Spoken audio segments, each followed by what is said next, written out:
Imagine waking to the toll of cathedral bells echoing across a dying world, your name chosen among billions to serve the Emperor himself. You're told it's an honor beyond measure, yet deep down, you know what awaits is not glory, but oblivion. In the endless shadow of the golden throne, your body will burn, your soul consumed to keep a god alive. This is no myth, no mercy. This is what it's like to be sacrificed to the Emperor of mankind in the grim darkness of Warhammer 40k. Chapter 1. The Summoning. I still remember the metallic tang of copper filling my mouth when they told me the words that would end my life as I knew it. The message came from Adept Thalison, an administratum functionary whose voice was as dry and expressionless as the parchment he worked with. Citizen Kalen Voss, designation 77 Alpha 9992, he read from his data slate. You have been chosen for the Emperor's sacred service. He didn't bother to look up. His bionic eye clicked faintly as lines of script scrolled across its glass surface, a sound that reminded me of the grinding wheels I had maintained for 15 long years in the manufactorum. I stood barefoot on the cold metal floor of the processing chamber, trying to comprehend what those words meant. Sacred service. The phrase struck like a hammer, beautiful and horrifying in equal measure. Everyone on Terra has heard the whispers. There are citizens who vanish into the depths, beneath the Imperial Palace, never seen again, their names recorded as honored. We are told they serve the Emperor directly. We are told their sacrifice keeps humanity alive. We tell ourselves these things so that we can sleep. My tongue bled faintly. I had bitten it without realizing. There must be a mistake, I said, my voice a hollow echo in that beige, lifeless room. I'm just a factory worker. I repair machines. I'm no one important. There is no error, Thalison replied at last, glancing up. His one remaining human eye was dull and bloodshot, the color of stale tea. The selection process is absolute. Your genetic code, psychic resonance, and emotional profile meet the criteria. You will report to Sanctum Level Omega 33 at the 19th hour. The words pressed the air from my lungs. The walls, painted that oppressive bureaucratic beige that exists nowhere in nature, seemed to close in. The hum of the fluorescence above resonated inside my skull. I swallowed hard. What does sacred service mean? For the briefest instant, something flickered across Thalison's face, something like pity, or perhaps envy. You will sustain the light that guides mankind through eternal night, he said softly. There is no greater honor. Then he turned back to his slate, and I knew our conversation was over. The journey home through the hive's transport tubes took 47 minutes. 47 minutes of staring at my reflection in the scratched plastiglass and trying to make sense of what I had become. Chosen, selected, sacred. The words felt foreign in my mouth. The man looking back was ordinary, 34 years old, thinning brown hair, gray eyes dulled by fatigue. A scar traced my left cheek, a reminder of a grinding wheel accident years ago. My hands were calloused, nails blackened from oil and years of labor. No saint, no hero. Just another cog in the great machine of the Imperium. My hab unit was silent when I arrived. 8 meters by 6, one cot, one desk, one flickering lumen strip. The same beige walls as the processing chamber. On the desk sat the only thing of value I owned, a hollow frame showing my parents on their wedding day 47 years ago. They smiled in that picture with a hope that no longer existed in this age. I wondered what they would have said if they knew their son was to be offered to the Emperor. Would they be proud or afraid? The remaining hours passed like fog. I tried to eat my corpse starch ration, but it turned to ash on my tongue. I opened the Primaire Imperialis and found I could not read a single line. I tried to sleep, but instead counted every dent and rust spot on the ceiling. 63 dents, 12 spots, one panel slightly misaligned. When the chrono chimed the 19th hour, I rose without hesitation. The transport to Sanctum level Omega-33 was unlike any I had seen. The capsule was small, its walls paneled with what looked like real wood, polished and warm beneath the light of softly burning incense lamps. The air smelled of oil, prayer, and something ancient, something sacred. 7 others sat with me, all wearing the same expression of numb disbelief. Across from me, a young woman clutched a pendant shaped like the Imperial Aquila, her knuckles white. Her eyes met mine for a moment. "Mira Ka," she said, her voice trembling. "Data analyst, 3rd class, Sector Beta 9. "Kalen Voss," I replied quietly. "Maintenance technician, Gamma 7. Beside her, an elderly man with scarred hands looked up. His voice rasped like machinery starved of oil. "Marcus Thorne, Prometheum worker, retired. Guess they're still finding uses for old bones like me." We all managed small smiles that held no real comfort. The capsule hummed as it descended into the depths of Terra. Somewhere far above us, billions of lives went on, eating, working, sleeping. Below, something waited, something that required souls to burn so that humanity could endure another day. And I, Kalen Voss, a simple worker, was about to learn what it truly meant to serve the Emperor. Chapter 2. Whispers of the Chosen. "Fuel technician," the older man said at last, his voice roughened by decades of breathing refinery air. "Worked the deep burners for 38 years. I thought I'd die down there, forgotten among the pipes and fumes. Never figured I'd end up chosen for this." His words lingered in the silence that followed, heavy as the incense-scented air within the transport capsule. One by one, the others spoke their names into the dim yellow light. Helena Vex, a girl who couldn't have been more than 18, her fingers marked by a lifetime spent weaving fibers in the textile manufactoria. Dmitri Vasquez, a middle-aged man whose left arm gleamed faintly with augmetics, a remnant of years as a servitor technician.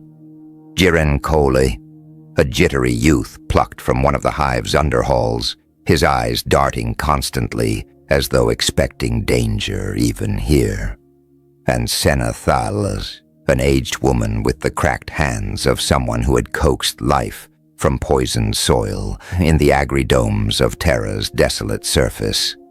Ordinary souls, every one of them, the invisible cogs that kept the Imperium's endless machine turning. None of us heroes, none of us saints, just mortals who had somehow caught the eye of the selection algorithms that governed life and death in the palace's shadow. "Does anyone actually know what sacred service means?" Dmitri asked, his augmented fingers tapping against his thigh in a nervous rhythm. No one replied right away. The hum of the transport filled the space between us. Finally, Marcus Thorne, the old fuel worker, spoke again, his voice dropping to a whisper. "My grandfather used to tell stories," he said, "from before the Gehenna purges. Said there were chambers deep below the throne, places where they fed souls to machines, where people were turned into energy for things too great or too terrible to name." "That's just myth," Mira murmured, clutching her Aquila pendant until her knuckles turned white. "The Emperor protects. Whatever this service is, it must be holy." "Holy doesn't mean merciful," Helena said softly. Her gaze stayed fixed on the floor. "All service serves a purpose, but that doesn't mean we'll survive it. The transport began its descent anew, faster this time. Through the narrow viewports, I saw the world around us transform. The steel corridors of the hive gave way to monumental stone passageways, carved in impossible detail. Towering arches loomed above, etched with sigils that seemed to twist when you looked directly at them. The stale air thickened, heavy with incense and the faint metallic tang of ozone. We were descending into the true heart of the Imperial Palace, the sacred domain of the Adeptus Mechanicus, where faith and technology were no longer separate things, but one and the same. Servo skulls drifted past the capsule, their crimson optics glowing faintly in the gloom. We glided past titanic machines that pulsed with an eerie inner light, pipes thicker than transport tubes carrying strange luminous fluids, and cables that thrummed with a life of their own. And everywhere, the Imperial Aquila watched. The twin-headed eagle, carved and painted into every wall, its wings stretched wide across the stone. But down here, it no longer looked like a symbol of unity.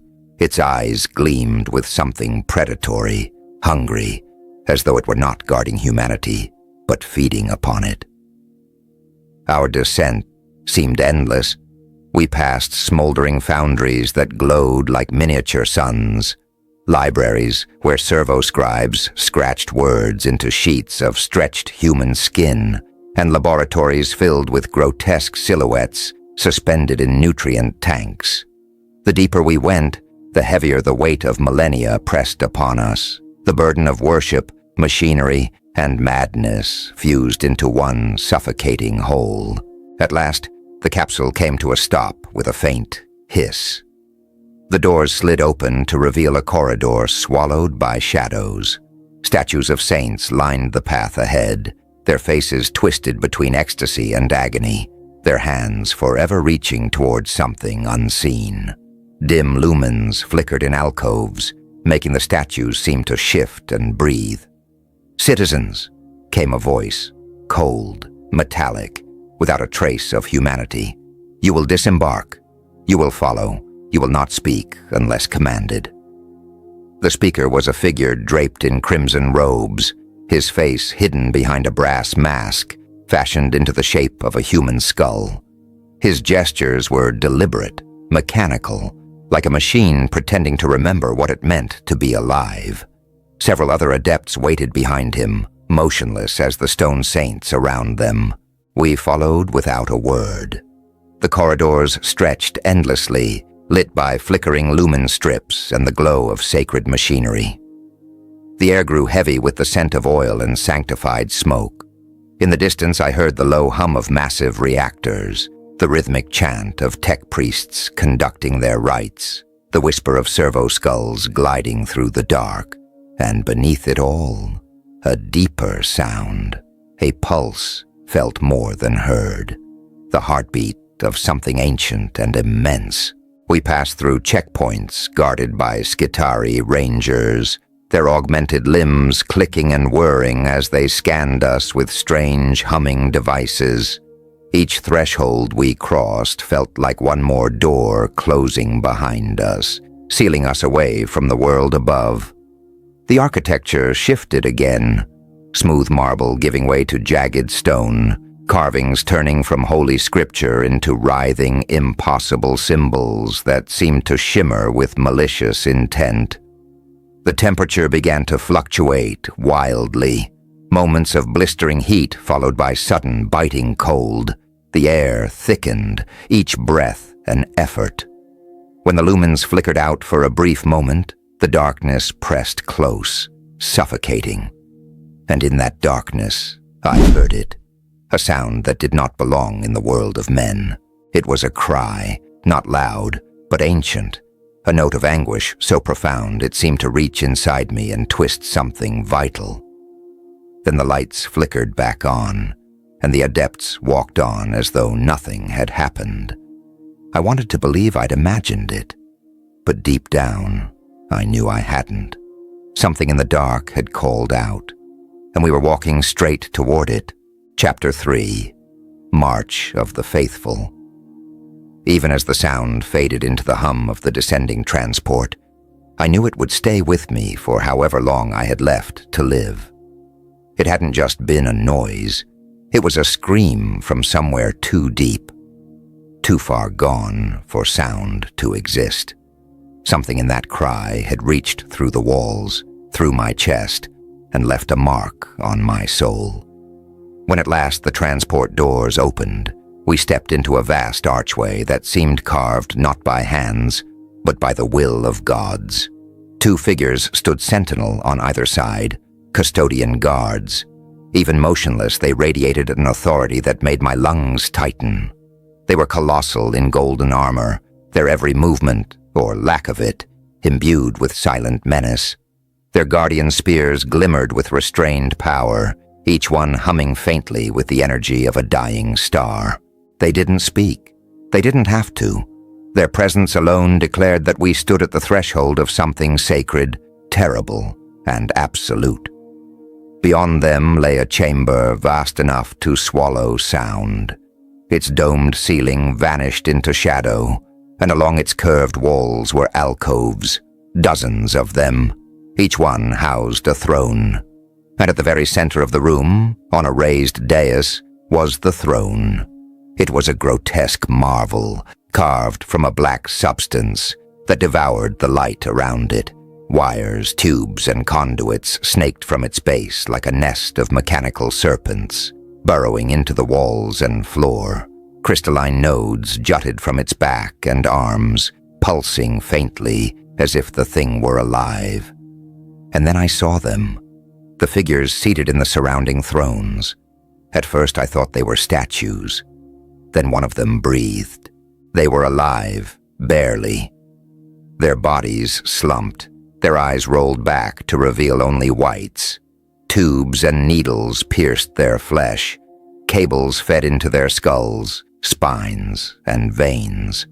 The glowing crystals from the central throne had spread outward, connecting each person in a web of radiant filaments. The people weren't individuals anymore. They were components, parts of a machine. "Behold," rasped one of the tech adepts. His voice was distorted by his vox grill, echoing as though from the bottom of a deep abyss, the preparatory sanctum of sacred service. Here, the chosen transcend mortality. Here the flesh ends and purpose begins. A sob broke the silence. Mira's quiet weeping filled the chamber, trembling and helpless. Marcus reached for her hand, his own shaking so badly it made the gesture almost pitiful. Jiren, the youngest among us, looked ready to faint. His lips moved, but no sound came out. What happens to them?" Helena whispered, her voice barely audible. The adept turned his brass skull mask toward her. "They become conduits. Their essence, life, thought, and soul, is offered to the great work. Their energy fuels the light that keeps mankind from the jaws of darkness." The words hit me like a physical blow. "The Astronomican," I breathed. "Indeed," the adept replied. "The beacon that pierces the warp, that guides the fleets of humanity across the stars, that keeps chaos from devouring reality itself. It must be fed, constantly. The faithful give their lives that the Emperor's light may never fade." The truth sank in with a kind of cold inevitability. Every man, woman, and child in the Imperium had heard of the Astronomican, the psychic light that burned from Holy Terra and guided the ships of the Imperium. But none of us ever asked what kept it burning. None of us wanted to know that it was fueled by human souls, sacrificed daily, consumed utterly, to feed the unending flame. 1,000 souls a day, the adept continued, voice utterly devoid of emotion. "For 10,000 years this has been the price. The blood tithe of humanity to sustain its own survival. 1,000 a day for millennia." The math clawed at my brain. Billions of lives, erased and folded into a single unrelenting light. Dimitri's augment arm whirred softly as he clenched his fist. "How do you decide?" he asked hoarsely. "Who lives? Who dies?" "The process is precise," said the adept. "Genetic purity, latent psychic resonance, psychological fortitude, physical condition, age, lineage, probability of endurance. The algorithms of selection identify those most suitable for transformation." He meant for consumption. The cold logic of it made my skin crawl. "And if one of us refuses?" asked Senathale, her weathered features hard as stone. The adept's head rotated toward her with mechanical precision. "Refusal is impossible. The Emperor's will is absolute. Compliance brings peace. Resistance brings pain. The destination does not change." I looked again at the chamber, the hundreds of thrones, the thousands of cables pulsing faintly with stolen life. Each of those people had once been someone like us, workers, mothers, dreamers. Now they were part of a machine that devoured their essence in the name of salvation. My gaze drifted to the black throne at the center, the heart of it all. It pulsed faintly, as if breathing. "That one," I said quietly. "It's different." "Yes," the adept replied. "It is the focal node. The nexus of the network. It channels the combined psychic output of all connected subjects and directs it toward the warp. It also houses the mind that governs the process." "The mind?" I echoed. "Whose mind?" For the first time there was a pause, barely perceptible, but there. The adept's voice faltered. "A fragment of the Emperor's consciousness," he said at last, "severed from his divine totality and assigned to oversee this sanctum. It has changed over time. Exposure to the psychic energies, the souls, the process has altered it." His words trailed off into the electric hum of the chamber. And as I stared at that pulsing, shadow-black throne, I wondered if even gods could go mad. Chapter 4. Beneath the Throne of Mankind. 10,000 years. That was how long this place had endured. 10 millennia of death, sacrifice, and service. The tech priest's words hung in the air like static, his voice echoing through the chamber of thrones. "This fragment of the Emperor's will has witnessed every death since the first connection was made," he intoned. The realization chilled me to the bone. A sliver of the Emperor's divine mind, sealed in this abyssal sanctum, condemned to observe endless suffering. What kind of god could bear that? What would remain of a consciousness that had watched humanity burn itself to keep a single light alive for so long? We were told we would be processed according to selection order. The phrasing was clinical, detached, as if we were nothing more than data being entered into a machine. The tech adept gestured toward the rows of thrones, their surfaces pulsing faintly with golden light. "The process is efficient," he said. "You will retain your consciousness briefly until neural synchronization is achieved.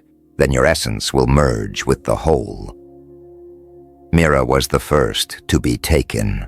She walked toward her throne in a daze, clutching her Aquila pendant as though it could shield her from what was to come. Her voice trembled as she whispered to us, "Tell them I served willingly. Tell them I died with honor." But none of us would live to tell anyone anything. The adepts moved with cold precision. Tubes slithered into her veins, needles found their targets along her neck and spine, and the crystalline roots of the central throne began to reach for her, slow, graceful, and horrifying.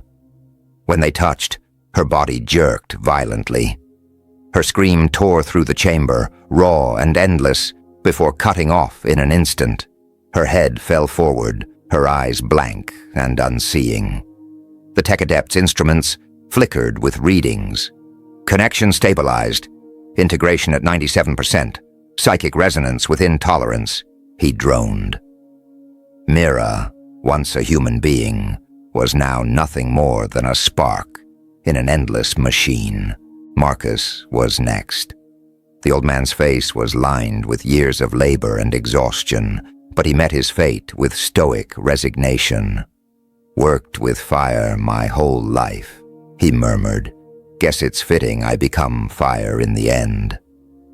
The needles pierced his flesh, and the light of his individuality faded quietly. One heartbeat, he was a man. The next, he was energy, absorbed into the vast mechanism that kept the Imperium alive.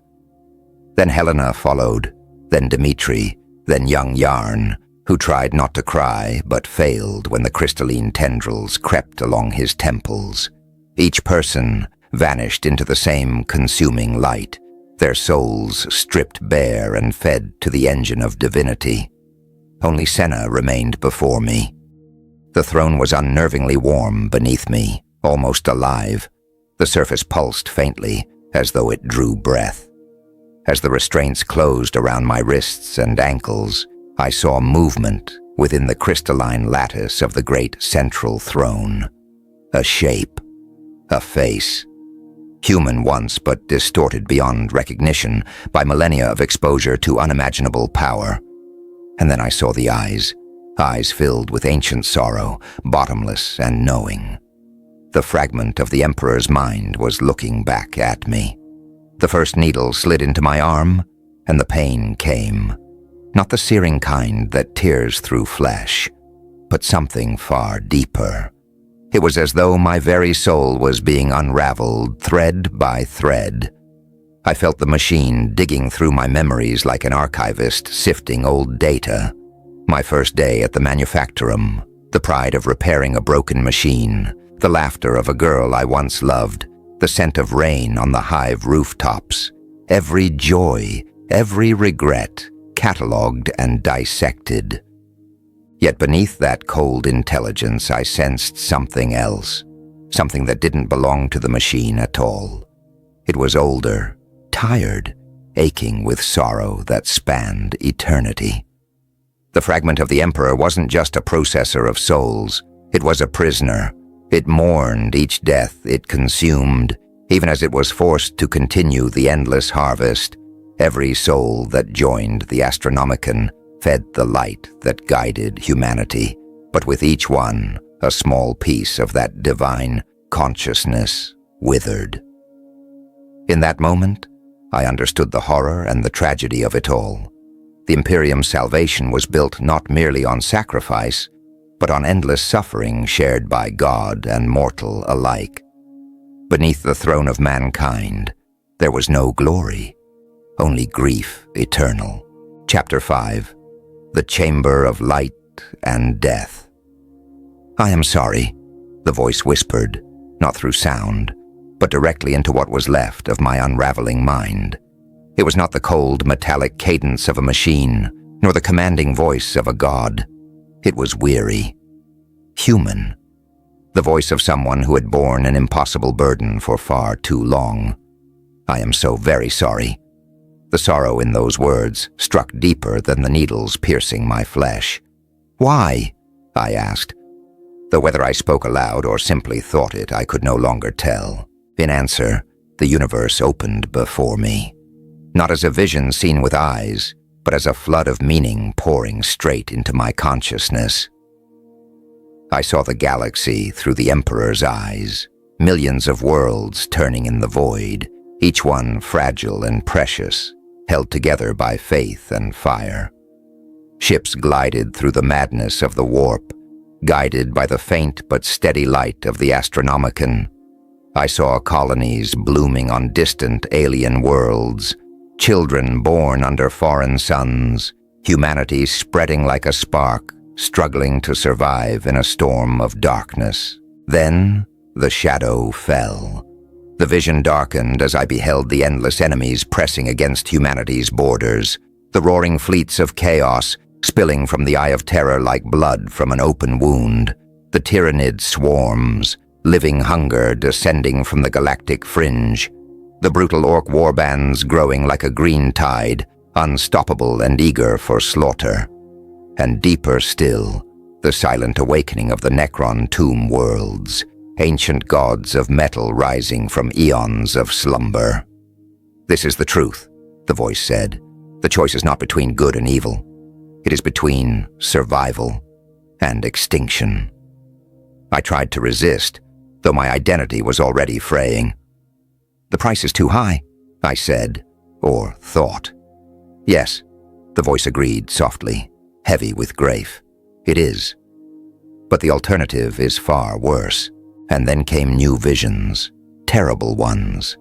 A galaxy without the Astronomican, Imperial ships lost forever in the warp, their crews screaming as madness took them, entire worlds cut off from one another, falling into chaos and despair, humanity shattered into isolated fragments, each devoured by the darkness it could no longer resist, and beyond death itself.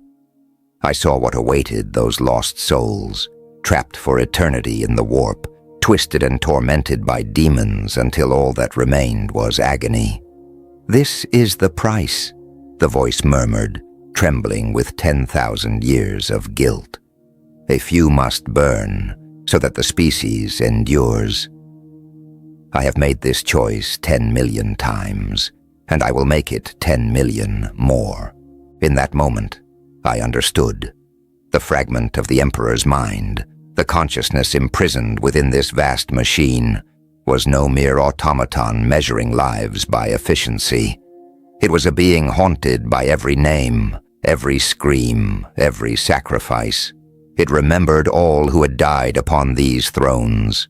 It felt their pain, carried their memories, and bore their weight, so the rest of humanity would never have to. "Will it ever end?" I asked, though my voice was barely my own now. There was a pause, a silence filled with the ache of eternity. Then the answer came, quiet and uncertain. "I do not know. I hope so. I pray for it every moment of every day. But hope is not enough. Prayer is not enough. Only sacrifice keeps the light alive." My consciousness began to dissolve completely, merging into something vast, and in that final moment, I expected oblivion. But what came was warmth. Not the cold void I had feared, but a profound sense of connection. I was becoming part of something immense, luminous, and eternal. The fear vanished, the pain dulled to nothing. Then I felt them, the others, Mira, her mind, sharp and analytical, now guiding the flow of data through the psychic network. Marcus, his steady, grounded will, anchoring us all in unity. Helena, Dmitri, young Yarn, and even Senna, each soul adding its unique resonance to the growing harmony. We were no longer individuals. We were a choir, a burning constellation of consciousnesses bound together in purpose. And in that shared existence, I understood the truth. We were the Astronomican. From our new vantage, the galaxy stretched before us like a living organism, billions of stars connected by glowing arteries of warp routes. Each imperial world shone like a pulse of light, each ship a blood cell moving along those currents, sustained by the energy of our sacrifice. The beacon of our collective souls burned across the cosmos, blazing from Holy Terra itself, a psychic flame that pierced the dark. Every safe arrival, every voyage that did not end in madness, was bought with our essence. Every world that still knew sunlight and civilization existed because of us, the forgotten billions bound beneath the golden throne. But we were not merely fuel, we were his will. Through us, the Emperor saw across the galaxy. Through us, he sensed the gathering of enemies and the cries of his dying children. His vast mind touched ours, immense and ancient, and for the briefest instant, I felt its scope. 10,000 years of suffering had reshaped him into something both divine and monstrous, an intelligence no longer bound by the limits of mortality. And yet beneath that cosmic enormity, there still lingered the faint echo of humanity, a whisper of regret, a god who had once been a man, and who still wept for the price of keeping his species alive. Chapter 6. The Emperor's Burden. The Emperor's mind stretched across eternity, like a living constellation of thought, moving through dimensions of time and space that no mortal intellect could ever hope to grasp. His awareness did not simply span the stars, it threaded through the very fabric of reality itself. Yet within that boundless consciousness, a remnant of the man he had once been endured, a flicker of humanity preserved amid divinity's cold flame. That fragile spark mourned. It grieved for every soul burned within the Astronomican's eternal light. It remembered laughter, dreams, and fear, the fleeting emotions of mortal life now forever beyond his reach. And somehow, amid the machinery of godhood, he was grateful. Not with the distant gratitude of an immortal ruler, but with the deep personal warmth of someone who understood the cost of every sacrifice made in his name. He remembered us, our faces, our histories, our tiny joys, the taste of real food on celebration days, the sound of rain striking steel rooftops, the brief touch of a lover's hand before parting. He carried all of it within his infinite mind, a living archive of human experience that grew with every soul consumed by the light. We were not just fuel for his divine machine. We were the memory of what he fought to preserve. Each spark of consciousness that joined him was another reminder of humanity's worth, another reason to endure. In this shared existence, time lost its meaning. Days and years no longer had shape. Through the Astronomican, I learned to see the galaxy as he did, to feel the pulse of human civilization across 1,000,000 suns.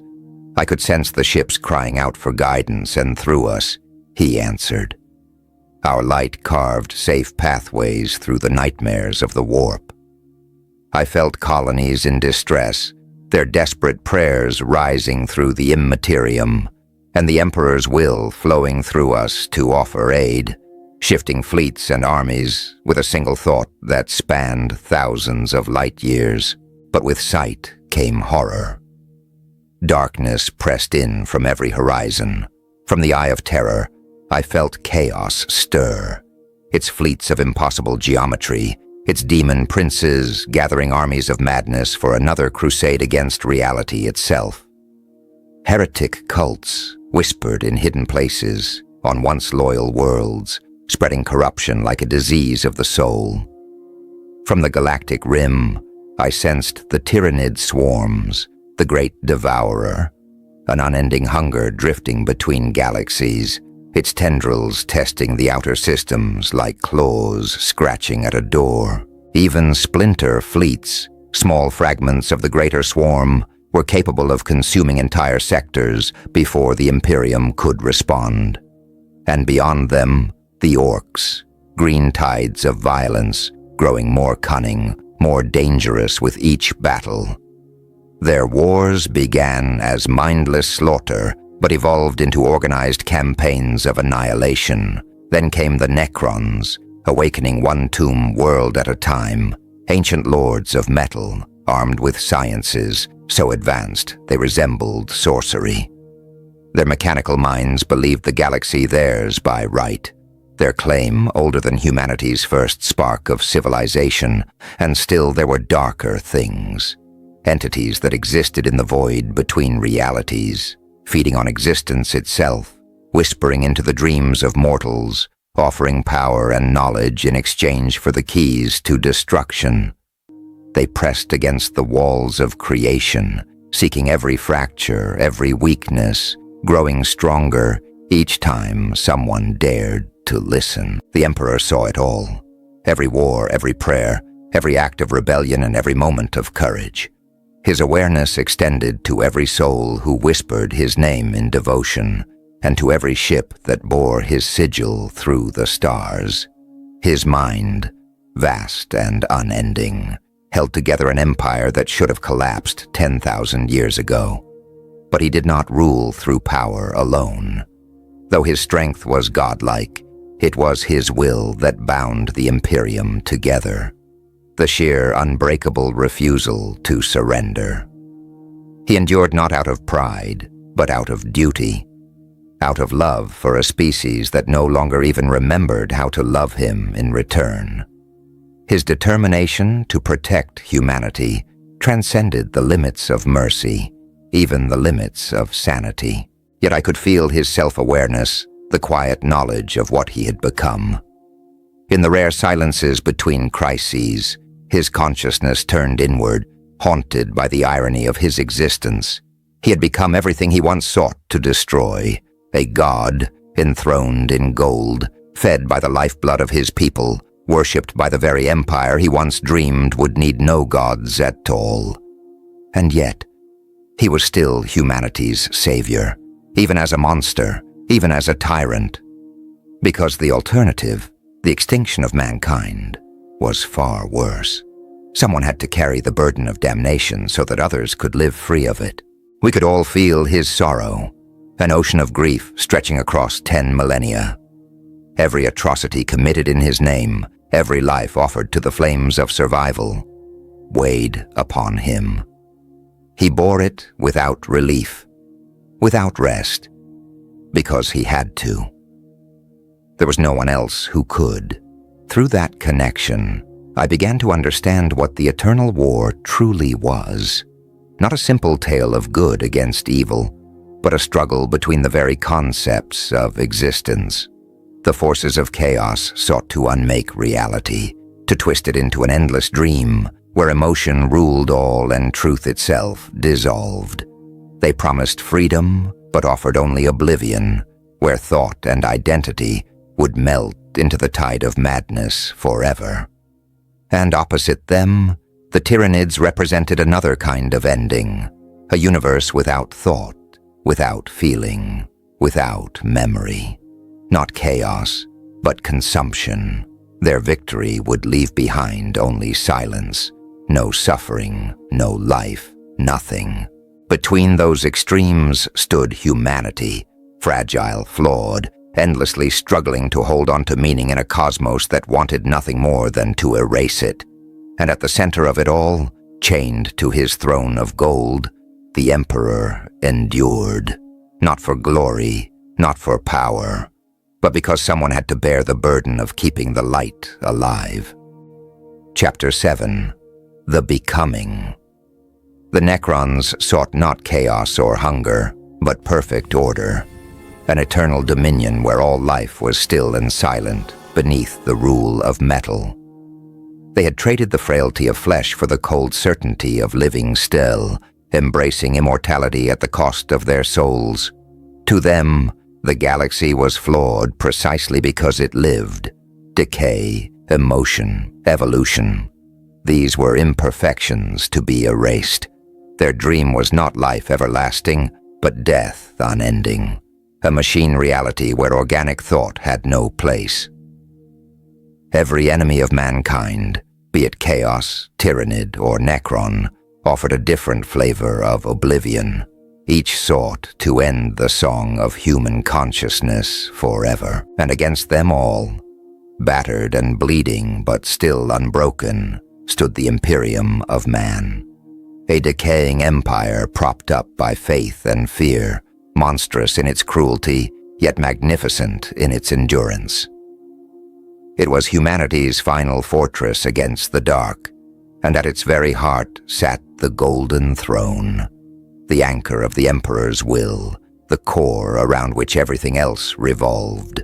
Now bound within the Astronomican, I could feel it. The throne was no mere relic or machine. It was a wound in reality, a nexus where dimensions bled together. Through it, the Emperor's consciousness could stretch across the void, touching every world that still bore his light. The device itself predated the Imperium, crafted during the dark age of technology, when humanity had reached heights of brilliance long since forgotten. Once, it had been intended as a gateway, a bridge between realms, but the Emperor had reworked it, reshaped it, and finally bound himself to it. transforming it into both prison and conduit. But even gods are not immune to entropy. 10,000 years of unbroken strain had eroded the throne's perfection. Circuits older than empires flickered with decay. Systems once flawless began to stutter and fail. What had once required 1,000 souls a day to sustain now demanded ever more. The sacrifices no longer replenished him. They merely delayed the inevitable. I could feel his vast mind running endless calculations, probabilities, projections, desperate contingencies, and every one of them led to the same grim truth. The Golden Throne was dying, and when it failed, the Emperor would die with it. The Astronomican would vanish. Humanity would be blind and alone, prey for every horror that had waited millennia for that single moment of weakness. Yet amid that despair, a spark appeared. The Emperor's vast attention shifted toward a distant corner of the galaxy, far from Terra, toward a world where something impossible was unfolding. Humanity, after 10,000 stagnant years, was creating again, not merely preserving scraps of the past, but forging new technology that worked, that improved, that innovated, that dared to hope. Within the chorus of the Astronomican, the realization rippled like a breath of spring in a frozen wasteland. If nurtured, this miracle could change everything. It could reignite the species' creative spark, freeing mankind from endless decline and sacrifice. But the galaxy is never kind to hope.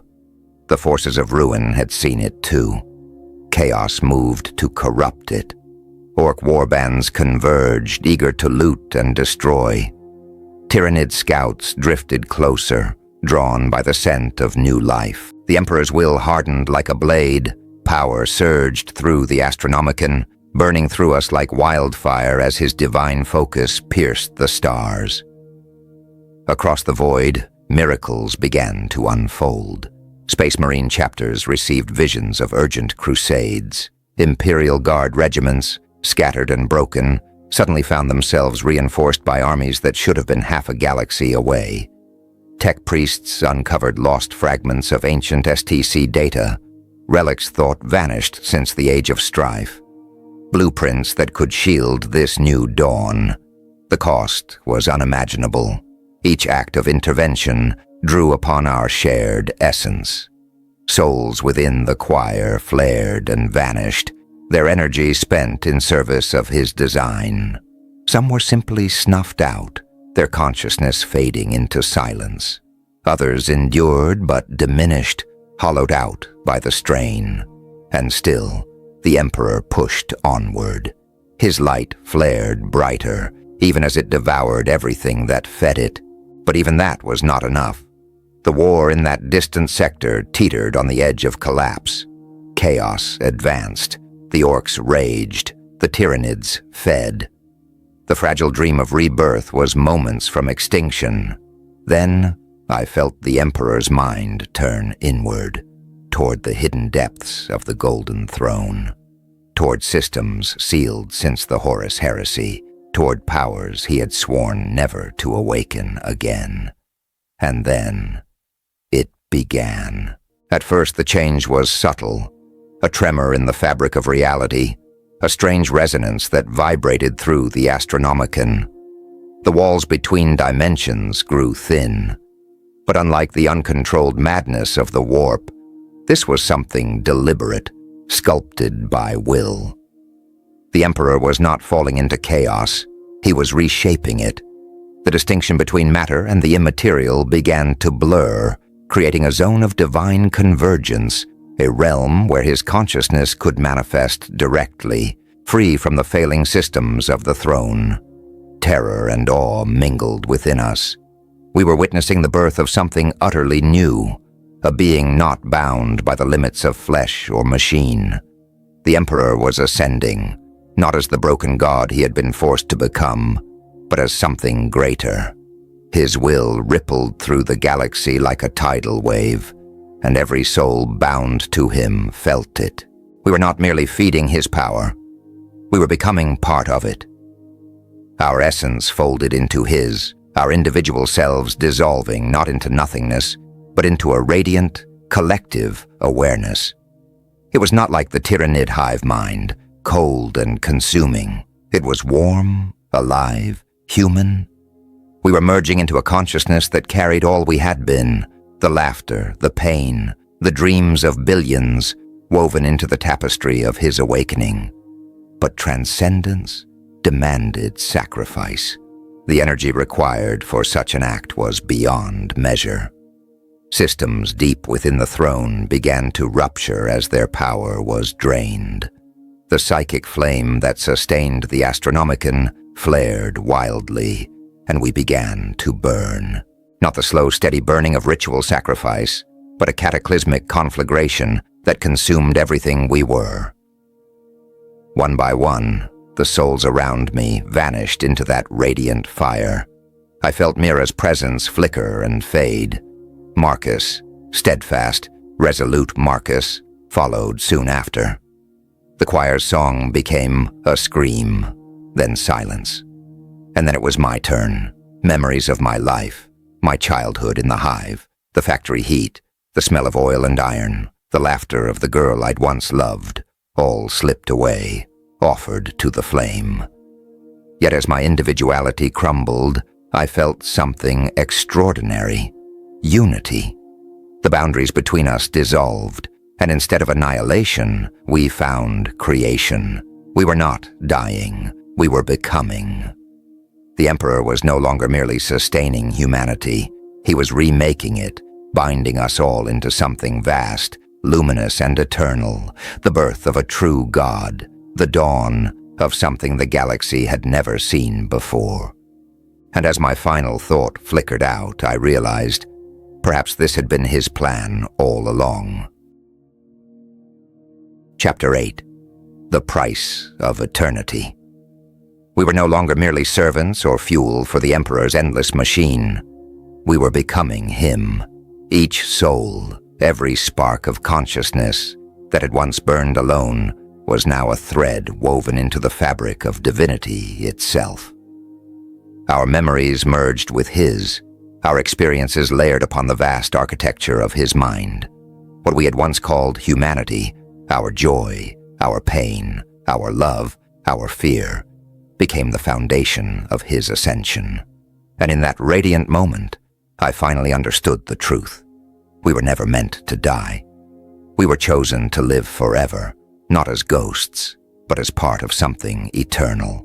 Every soul that had walked into the preparation chambers across 10 millennia, each death that had seemed cruel, pointless, and necessary, had been a note in the great symphony that was now reaching its crescendo.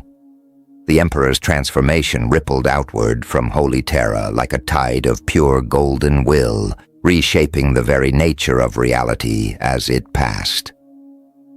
Across the stars, his servants felt it. Space Marines fell to their knees, visions of sacred light filling their gene-forged minds.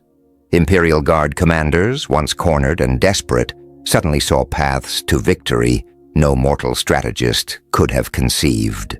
In the forges of Mars and beyond, tech priests found their prayers answered with startling clarity. Machines once thought lost to entropy sparked to life as if guided by unseen hands. And in the distant sector where humanity's first spark of innovation had flared anew, the impossible was happening.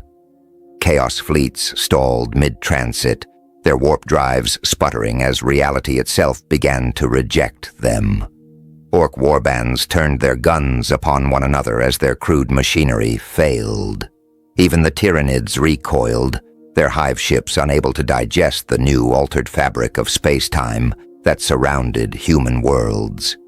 For the first time in 10,000 years, the tide had turned. Humanity was not just enduring, it was winning. But victory had a cost, as it always did. The Golden Throne, the Emperor's prison, his vessel, his altar, fell silent. Its engines, ancient beyond comprehension, had given their final breath to fuel the miracle. The preparation chambers that had once held the chosen thousands lay cold and dark, the crystalline matrices empty of light. No more screams, no more dissolving minds, no more ritual sacrifices. There was simply no need. The Emperor no longer required the machinery of flesh or steel. He had transcended the mortal plane entirely. He was everywhere, in the pulse of a dying star, in the breath of a newborn child, in the whispered prayer of a soldier gripping his lasgun in the dark. The Astronomican still shone brighter than ever before, but now its flame was self-sustaining, burning on will alone, the will of a god who no longer needed the pain of his children to survive. And we were part of him. All who had ever given their lives in sacred service, all who had been consumed by the Astronomican's fire, now lived on within his boundless mind. Each of us was a fragment of memory, a glimmer of human emotion, a preserved echo of what we once were. Together we formed the vast ocean of consciousness that anchored his divinity to the race he had sworn to protect. Kalin Voss, the factory worker from Sector Gamma 7, no longer existed as an individual. His name was dust, his flesh long since unmade. But his love, his labor, his laughter, those things endured. The simple pride he had once felt in his work, the warmth of his fleeting human joys, the tenderness of a forgotten embrace, all of it had become part of God.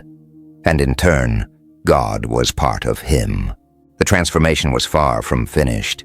It would take centuries for the Emperor's new form to fully manifest across the galaxy. Battles would still rage, worlds would still fall, and humanity's old enemies would not rest. But something profound had shifted. For the first time since the Age of Strife, humanity's destiny no longer spiraled toward extinction. There was light again, real, enduring light.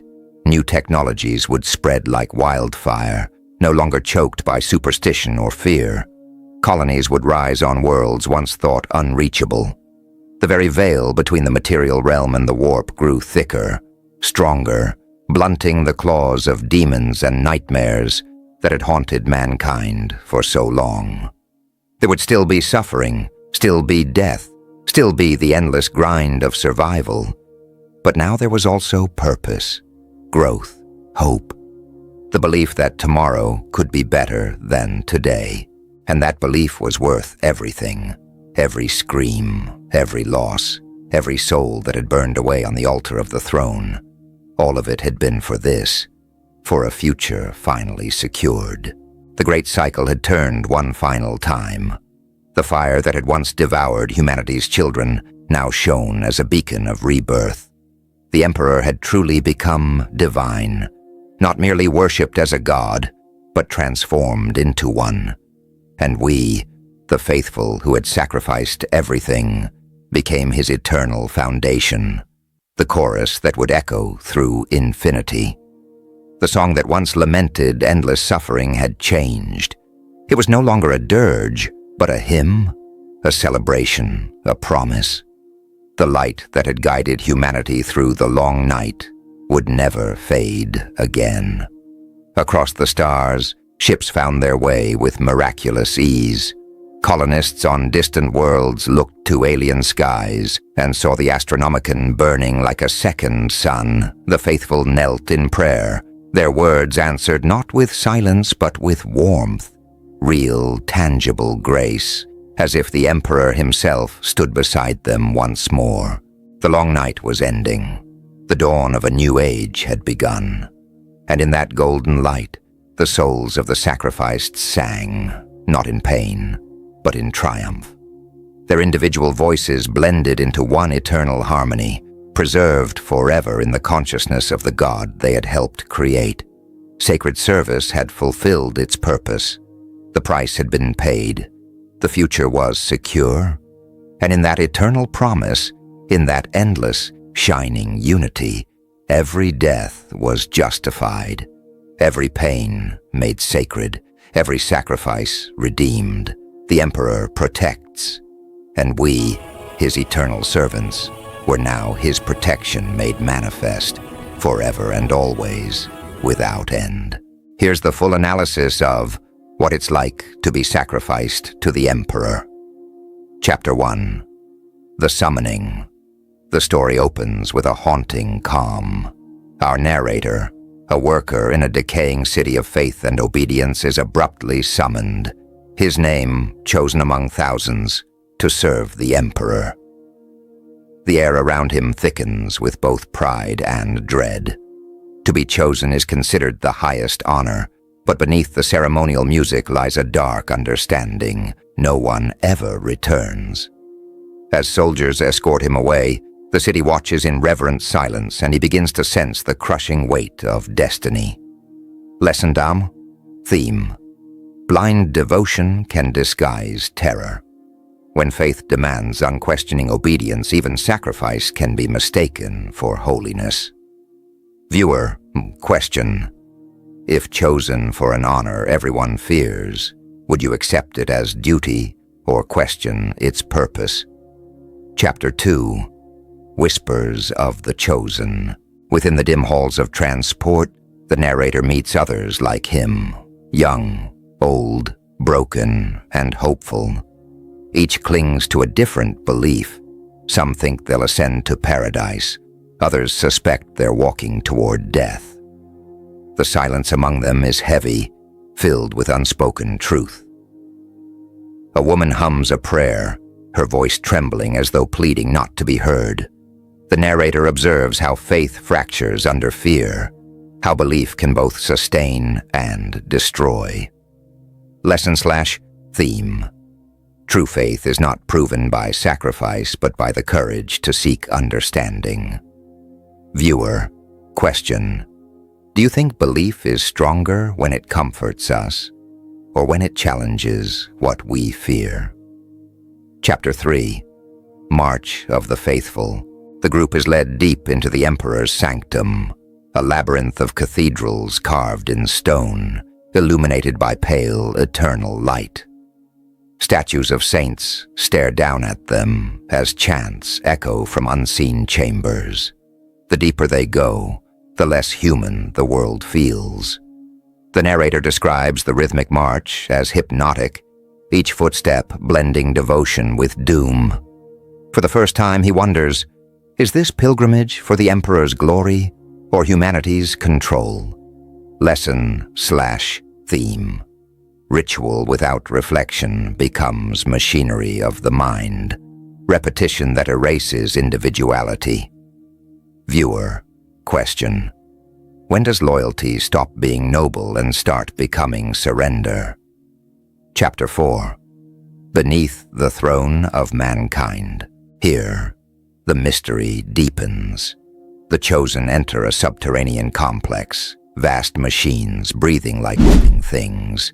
Energy pulses through metallic veins, humming with trapped souls. The narrator begins to see faces, blurred, ghost-like, embedded within the walls, their mouths open in eternal prayer. The truth dawns slowly. The Emperor's divinity is sustained by endless human essence. Every sacrifice becomes another cog in this immortal system. Lesson/theme. Power built on suffering can never be divine. It is only an illusion made eternal by silence. Viewer, question. Would humanity still worship its gods if it saw the true cost of their light? Chapter 5. The Chamber of Light and Death. The group reaches the Chamber of Light. A radiant sphere glows before them, so bright it burns the eyes, yet its beauty is irresistible. One by one, the chosen step forward, dissolving into the light with a cry that is both agony and peace. When the narrator's turn arrives, he feels the truth. The Emperor lives through them. Each death feeds his failing body, keeping civilization alive. It is not ascension, it is consumption. Lesson/theme. The greatest deceptions are those wrapped in divine light. Viewer, question. if the survival of humanity required the sacrifice of the few, would you still call it justice? Chapter 6. The Emperor's Burden. The narrator is pulled into a vision, a mind-to-mind communion with the Emperor himself. What he finds is not omnipotence but sorrow. The Emperor is trapped in his own godhood, condemned to bear the weight of unending devotion and guilt. He remembers every life taken in his name, every prayer that keeps him bound. The narrator realizes the Emperor is not the savior of man, but its prisoner. Lesson, theme. Even gods are victims of the faith that sustains them. Viewer, question. Can power ever be pure when it depends on the pain of others? Chapter 7. The Becoming. In a sequence both terrifying and transcendent, the narrator's body merges with the Emperor's machine. Flesh and light intertwine. Thought becomes voice in a cosmic choir. He sees galaxies through the Emperor's eyes, feels every death as a heartbeat in the endless void. It's an enlightenment that costs everything. The self dissolves, leaving behind only service. Lesson/theme. To lose the self in devotion may grant purpose, but at the cost of identity. Viewer question. Would you sacrifice who you are to become part of something greater, even if it erased you? Chapter 8. The Price of Eternity. The story concludes in silence. The narrator's consciousness fades into the Emperor's eternal glow, their individuality erased, but their essence immortal. Humanity continues to worship, unaware of the endless suffering that fuels its survival. The story closes not in triumph, but in revelation. Immortality is not a gift. It is an endless burden. Lesson, theme. Eternity without freedom is a curse disguised as salvation.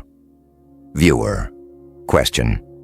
If you could live forever, but only as part of someone else's will, would you still want to? My final thoughts. What it's like to be sacrificed to the Emperor is less a story of religion than a meditation on the cost of faith, identity, and survival.